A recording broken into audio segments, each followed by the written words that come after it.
စာအုပ်တွေပြန်ဖတ်ဖြစ်ဦးမယ်မြန်မာစာအုပ်တွေဖြစ်မလားပဲအခုလောအတွေးတွေသိမ့်မရှင်းဘာလို့လိုချင်နေမှမသိဘူးဘာတွေတွေးနေမှလည်းမသိဘူးငါကောင်းတဲ့အတွေးတွေရတော့မှငါ့ကိုယ်ပိုင်မဟုတ်တယ်လို့ပဲဆိုရှယ်မီဒီယာဘဝနဲ့နိုင်ရုံပဲပြီးဆုံးတဲ့ရုပ်ပုံတွေကိုအဆက်မပြတ်ကြည့်ရင်လည်းrelatable ဖြစ်တဲ့ဟာတွေကိုရှာဖွေမဲ့အစားငါကောင်းတဲ့အတွေးစစ်တွေကိုရှာဖွေအောင်မယ်ငင်းချင်တယ်ငင်းလေးအရှုပ်ထဲမှာရှင်းအောင်နေချင်တယ်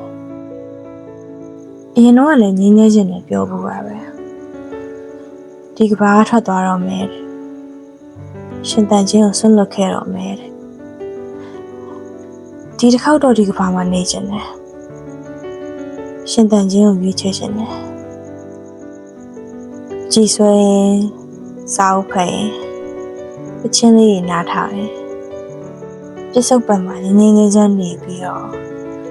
ဒီမရောရဲ့ကိုယ်ပိုင်တွေးလေးတွေးချင်နေတယ်